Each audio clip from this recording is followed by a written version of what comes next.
everything, thank you udah klik video ini dan selamat datang di Mr. Stings. Apa kabar dunia?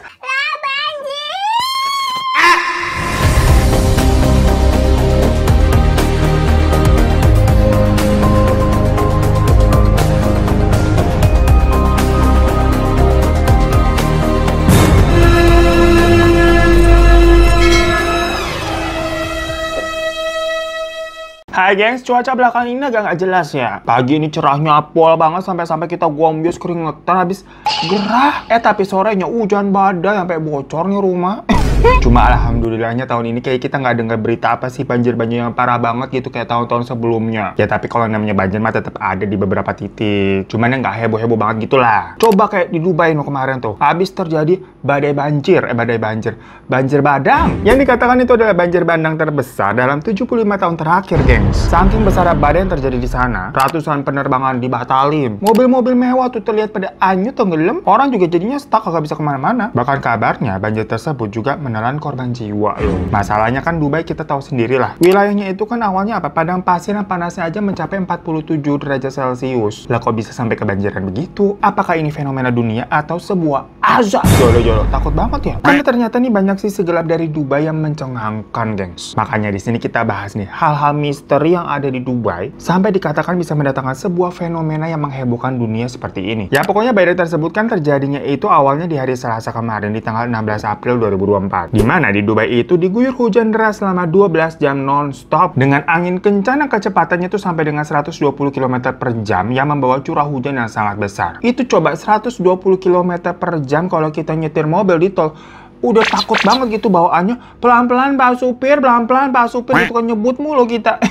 PBB aja mengatakan kalau debit air yang mengguyur Dubai pada kemarin itu setara sama hujan 1,5 tahun. Lah kebayang nggak lu? Hujan selama 1,5 tahun ini dikumpulin di depin, ditahan-tahan dulu nih habis itu digelontorin dalam waktu 12 jam. Ya udah pasti ambiar lah. Masalahnya Dubai itu memang jarang hujan besar. Boro-boro hujan gede, hujan rintik-rintik biasa aja juga jarang. Secara kan di sana tadi tuh basicnya padang pasir. Macam lagu Desir pasir di padang tandus. Iklimnya cenderungnya panas kering. Makanya ketika tiba-tiba dapat cuaca ekstrim hujan sebesar itu, Dubai ini nggak siap dan tidak menyangka. Dimana sebenarnya kota sekeren dan semewah Dubai, infrastruktur atau drainase airnya itu memang tidak didesain untuk menampung air hujan dengan skala yang besar mengingat ya hal-hal tadi. Hari-hari biasa kagak hujan. Jadi mungkin waktu pembangunan dirasa ya nggak perlu lah bikin penampungan air dalam skala besar kayak ngapain. Nah akibat volume air hujan yang udah gak ketampung, jalanan di Dubai udah kayak aliran sungai yang jadi kayak laut begitu di atas lutut. Kalau di atasnya lutut lagi berarti sepinggang gitu ya. Sepertinya Anda suka melakukan seks bebas ya? Sampai-sampai ya gengs ya. Banyak pengendara yang terpaksa ninggalin mobil-mobil mewah mereka karena udah stuck kagak bisa jalan. Lah kita aja biasa di mana di sini gitu kan di Indonesia ngeliat apa Brio mogok tuh di tengah banjir, rasanya meringis gitu mikirin itu biaya perbaikan mobil. Habis banjir berapa? Harus turun mesin segala macem. Lah apalagi ini mobil-mobil supercar miliaran. Di Dubai kan orang-orang pada makanya mobil begitu. Macam kalau di sini banyaknya Avanza ya.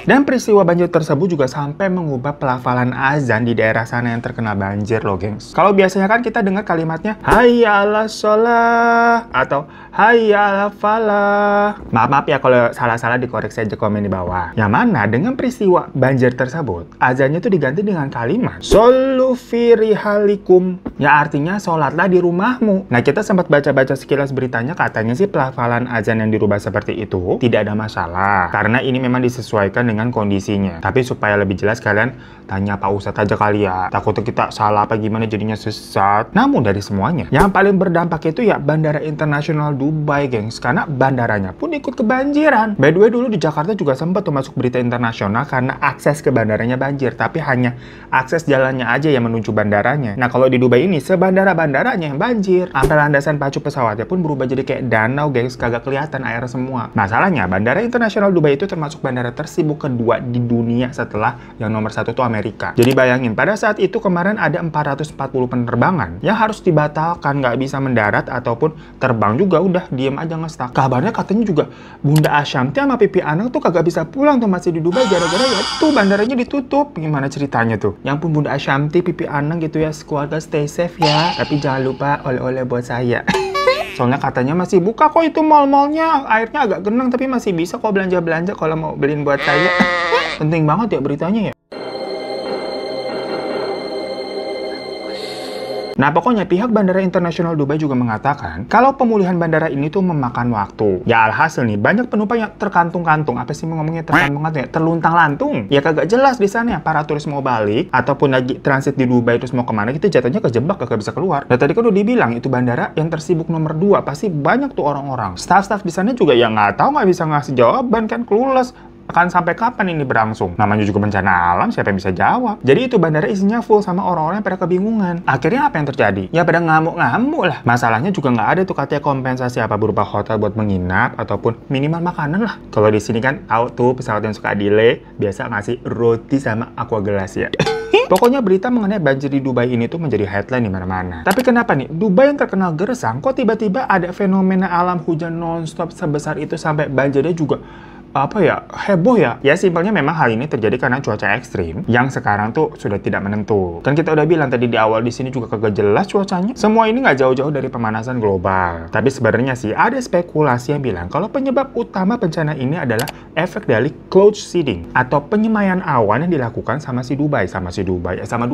Jadi cloud seeding ini tuh adalah teknik modifikasi rekayasa cuaca untuk meningkatkan kemampuan awan biar menghasilkan curah hujan yang lebih sering dan lebih banyak biar tanah itu tidak gersang. Dimana awalnya hal ini tuh dilakukan untuk mengatasi masalah kekurangan air yang terjadi di tahun 1990-an tuh. Dimana Uni Emirat Arab sempat bekerja sama dengan NASA untuk melakukan program cloud seeding ini. Kalau di Indonesia kerjasamanya bukan sama NASA ya, tapi sama itu tuh, Barara.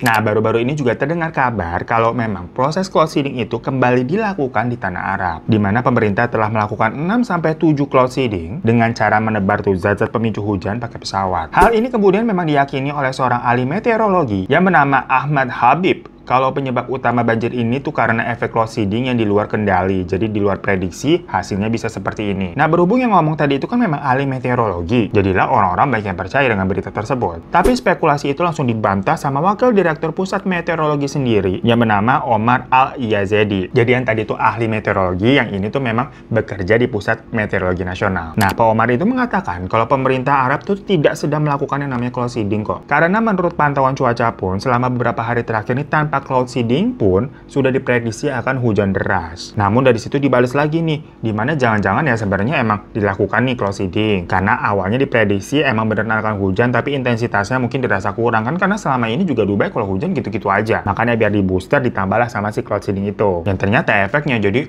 di luar prediksi, banjir badang. Ya pasti pemerintah nggak bakal mau ngaku lah, karena kalau ngaku pasti disalahin banyak orang. Perkara menyebabkan suatu ya bisa dibilang bencana begitu ya kan, konspirasi jatuhnya.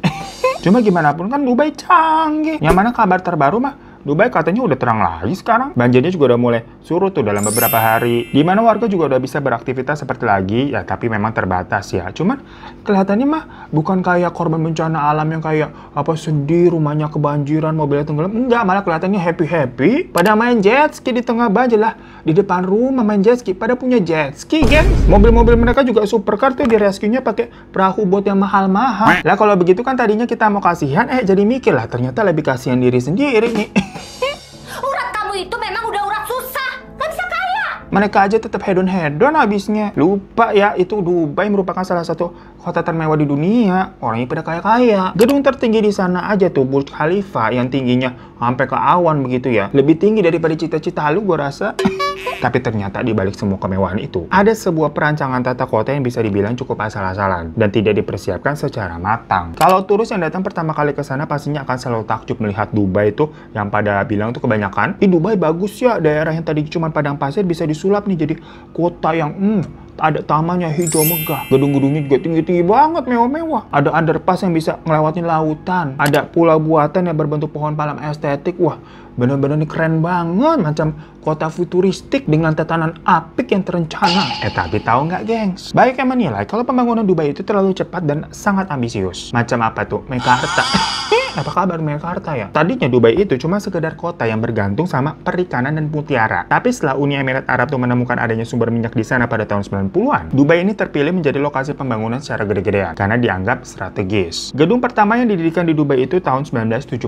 Lalu 6 gedung berikutnya itu berdiri di tahun 1998. Dan di tahun 2000-nya, Dubai langsung ngedirin lagi 90 gedung secara bersamaan yang pada tinggi-tinggi semua. Bahkan kota-kota modern di negara-negara lainnya nih, itu nggak pernah loh melakukan pembangunan yang begitu masif seperti itu. Karena ya, biaya lah pasti utamanya kepentok. Bangun-bangun begitu kan butuh budget. Nah, masuk di tahun 2008, pembangunan di Dubai ini masih dilakukan jor-joran. Efeknya ya mereka ikut terkena tuh krisis moneter global yang membuat Dubai ini harus mengutang supaya tetap bisa melanjutkan pembangunan kotanya yang memang sedang berjalan. Nah, di tahun 2018, tercatat hutang mereka itu sampai 65 juta US dollar atau sekitar 50% dari GDP mereka, gengs. Yang mana hal ini pokoknya tidak sehat untuk keuangan negara ya. Nah, Dubai ini kan masuknya masih dalam pengaruh Islam karena Uni Emirat Arab. Pemerintah Dubai sendiri itu tidak menetapkan pajak, gengs, kepada warganya. Ya, buat part ini ya sesuai kepercayaan masing-masing ya. Karena memang masih menjadi perbincangan tuh mengenai haram dan atau istilahnya zalim ya, dengan yang namanya perpajakan. Buat yang lebih mengerti lagi-lagi boleh komen di bawah ya. Kita sih juga pengennya kagak ada pajak.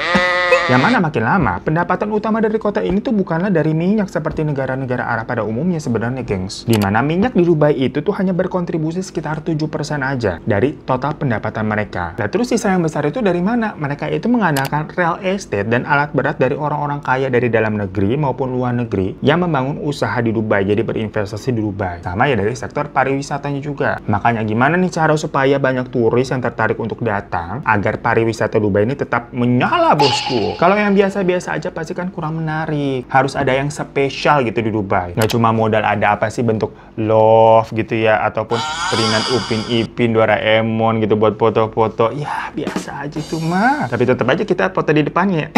Makanya kalau di Dubai itu dibangunlah Burj Khalifa yang menjadi gedung tertinggi di dunia, dimana harapannya itu bisa narik turis-turis dari berbagai belahan dunia untuk berkunjung ke Dubai melihat karya arsitektur tersebut. Masalahnya Burj Khalifa yang sebesar dan semegah itu dibangunnya pakai dana yang tidak sebanding dengan image-nya, alias pakai low budget aja. Lah dana mereka kan sebenarnya kurang, sampai ngutang-ngutang tadi. Jadi apa tuh yang terjadi? Bukan material atau tingkat safety yang dikurangin sih. Kalau di sini mah biasanya begitu. Semennya pakai yang murah aja udah, besinya pakai yang tipis-tipis, atau minimal catnya lah udah pakai yang kiloan aja. No, pakai cat hijau miskin kalau kata netizen ya. Kenapa sih, Bu? Kita harus menikmati kemiskinan ini, Bu. Tapi kalau di Burj Khalifa nih, salah satu yang dikurangin adalah saluran pembuangan pup yang proper. Maksudnya gimana? Lah gedung itu kan sebenarnya bisa menampung sampai sekitar 35.000 orang ya dalam sehari. Orang-orang yang datang itu tuh dikatakan bisa ditaksir menghasilkan sekitar 7.000 kg pup gengs tinja perharinya loh itu. Ya karena kan gedungnya tinggi banget jadi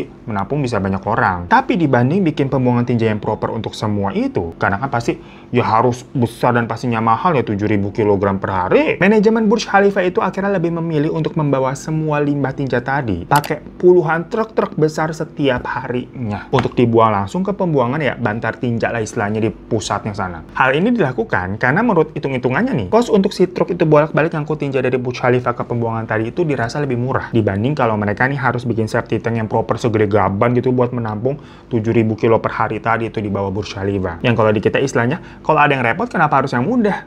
Jadi kalau kalian ke sana gitu kan ngelihat ada puluhan truk rapi berjajar rapi di sekitaran Burj Khalifa, ya itu memang udah pasti ada pemandangan sehari-hari, nggak mungkin nggak ada. Jadi kalian kagak usah minta foto-foto gitu, dikira apaan tuh ada truk besar-besar gitu kan berbaris, foto dong, apa-apa juga.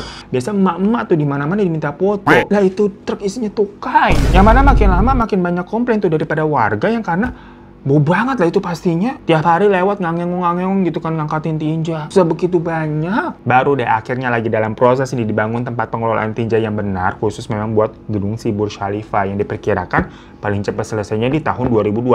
Jadi belum selesai nih, masih proses. Ya mungkin karena udah balik modal juga nih gedungnya. Jadi akhirnya baru dibuat lah itu safety tank yang aneh banget. Selain itu, struktur jalanan di Dubai itu juga nggak jelas, gengs. Dimana desainnya hanya ramah untuk yang pada bawa mobil pribadi aja. Sedangkan buat transportasi umum bener-bener tidak dipersiapkan dengan baik. Ada sih yang namanya kereta bawah tanah, tapi jalurnya masih sangat terbatas, nggak semua bagian tuh bisa dicapai. Ya macam MRT di sini nih yang sekarang kan masih terbatas. Cuma ya lagi tahap pelebaran kan. Nah kalau di Dubai ini udah bertahun-tahun dari dulu begitu-gitu aja. Emang nggak ada niat mau dilebarin kayaknya. Jadi memang warganya seperti dituntut untuk mempunyai kendaraan pribadi aja udah. Kalau nggak punya ya udah lu ngendon aja udah di rumah. Semua perencanaan yang dikatakan asal-asalan ini tuh membuat Dubai ditempatkan sebagai kota nomor 2 dengan tatanan kota terburuk di dunia yang dianggap cuma mementingkan estetika saja. Karena sebenarnya antara satu daerah ke daerah lain itu tidak saling terhubung dan tidak terintegrasi. Jadi selama ini memang di-share ke dunia yang sering kita lihat di sosial media juga itu memang gedung-gedung dan tempat wisata yang estetik-estetik doang gitu dalam satu wilayah. Ya selebihnya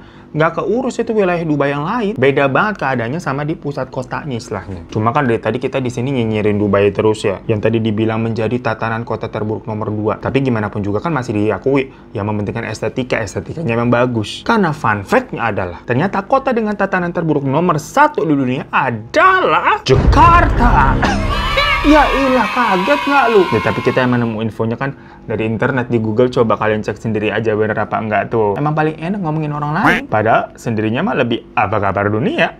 Nah tapi ya, lebih mind blowingnya lagi nih. Itu tadi kan sisi gelap dari kota Dubainya sendiri ya. Dari segi infrastruktur. Ya istilahnya casingnya aja nih bagus, dalamnya mah kurang. Orang-orangnya ternyata juga begitu, gengs. Ya nggak semuanya ya. Tapi kan memang bukan rahasia umum lagi kalau di Dubai itu banyak banget orang-orang kaya, banyak sultan. Istilahnya kan Habibi, come to Dubai. kalau di TikTok begitu ya. Lah makanya tadi kan yang banjir juga pada nyantai main jet ski, sementara sportcarnya tenggelam, itu harganya miliaran. Nah kalau orang udah kaya raya gitu, duitnya kagak berseri, kan emang kelakuannya suka aneh-aneh. Lagi-lagi di sini kita mau ngomongin tentang pup, gengs. Ini ada apa sih Dubai dan pup? Dimana di sana tuh ada istilah yang sangat terkenal, sebutannya porta potty. Nah jadi sultan-sultan yang duitnya udah nggak berseri ini tuh pada punya fetish yang tidak normal. Mereka kan pada suka hambur-hamburin duitnya tuh. Nah para sultan ini tuh katanya suka menyewa para selebriti, model-model, influencer, pokoknya orang terkenal buat diajak liburan ke Dubai. Makanya kayak tadi tuh, Habibi, come to Dubai. Ya udah pasti mah tiketnya dibayarin. Selama di Dubai juga dikasih penginapan mewah. Mau beli apa? Tunjuk, tinggal beli. Tapi semua itu tentunya nggak ada yang gratis ya. Ya karena tadi tuh mereka harus memuaskan fetish dari si sultan-sultan ini. Tapi sebelum ke situ kita disclaimer dulu. Udah bukan rahasia umum ya, lagi-lagi walaupun Dubai itu masih baik yang memakai syariat Islam karena kan masih ya Uni Emirat Arab, tapi pada kenyataannya gaya hidup mereka tuh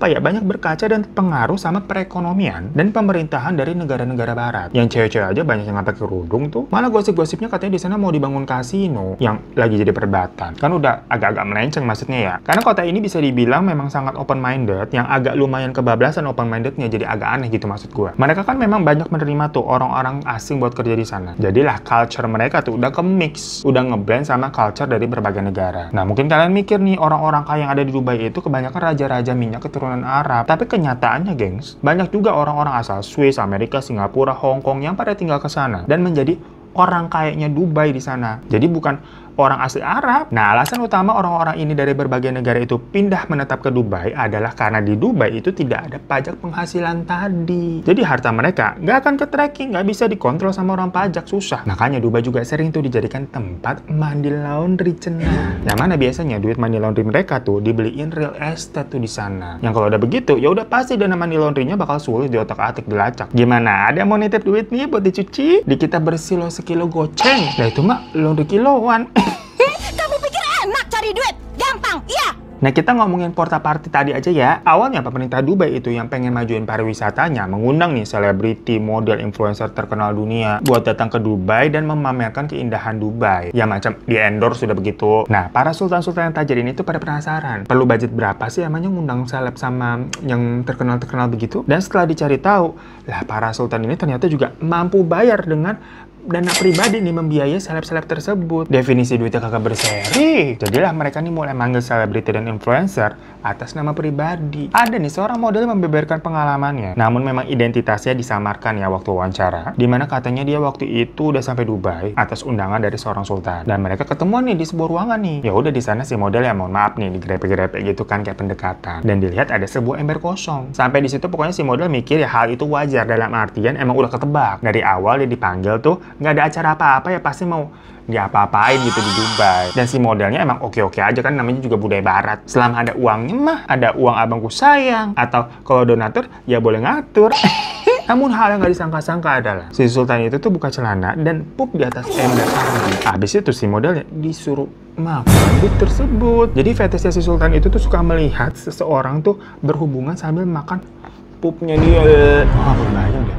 Mau secantik atau secakep apa itu orangnya, tapi disuruh makan pup kayak Hah? Ya pokoknya dengan uang-uang yang mereka miliki, kelakuan mereka tuh sampai banyak yang abnormal, gengs. Sampai hilang moral malah. Ya mungkin karena mereka ngerasa bisa membeli semuanya. Ada seorang cewek juga nih yang mereka bayar, tapi nggak boleh menggunakan kaki sama tangannya untuk bergerak. Jadi ya kalau mau jalan harus kayak ular melata begitu. Terus kalau makan langsung dari mulutnya. Ada cerita lain juga nih, si ceweknya disuruh berhubungan sama unta, lu bayangin. Dan si Sultan liatin aja. Aneh banget nggak sih sama unta? Tapi mirisnya memang demi dibayar mahal dan dapat fasilitas mewah, ya kebanyakan cewek-cewek itu pada nurut-nurut aja. Ya makanya sultan-sultan di sana tuh jadi makin gila, makin semena-mena. Emang ternyata bisa dibayar. Namun cerita hot yang baru-baru ini beredar itu ada tuh dari akun TikToknya seorang pramugari yang bekerja di sebuah maskapai ke Dubai lah. Ceritanya si pramugari ini tuh udah apa sama ada seorang cewek nih yang memang sering rutin tuh bolak-balik ke Dubai naik first class di maskapainya. Dan selama penerbangannya si cewek ini selalu memesan menu yang sama, yaitu yogurt, gengs. Tapi dia bakalan pesan 2-3 bungkus, pokoknya banyak. Dan dia makan dihabisin. Maksudnya kita makan satu yogurt aja gitu kan, satu bungkus. Kadang kan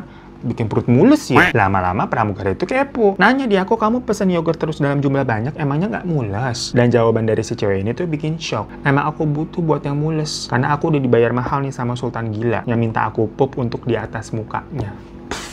Jadi fenomena dari Dubai Porta Potty ini itu sebenarnya udah sering dan ramai dibicarakan sama masyarakat seluruh dunia. Kalau kalian Google juga banyak infonya. Bukan hal rahasia lagi, gengs. Tapi pasti kalian baru dengar deh. Dan pastinya juga pemerintah Dubai ya tahu mengetahui hal tersebut karena kan udah rame, tapi ya itu cuek aja. Nah, baik yang menduga kalau pemerintah diam karena menerima uang daripada sultan-sultan inilah. Selama ada uang ya nurut aja. Yang penting kan jadi donatur tetap. Lain halnya kalau bukan donatur, ya jangan ngatur. So itu guys pembahasan kita mengenai berita di Dubai yang lagi rame belakangan ini. Ya apakah fenomena banjir badai ini karena adanya sisi gelap dari orang-orang Dubai sendiri? Namanya netizen kan suka cocok logi. Pokoknya untuk minggu depan berarti kita balik ngomongin Mr. Stings yang kriminal-kriminal lagi ya. Minggu ini karena vibes-nya masih baru pada pulang kan liburan, jadi yang ringan-ringan dulu baik lah. Yaudah terima kasih ya para majikan donatur yang pada suka ngatur-ngatur. Sampai jumpa lagi di kasus-kasus Mr. Stings selanjutnya. Assalamualaikum warahmatullahi wabarakatuh.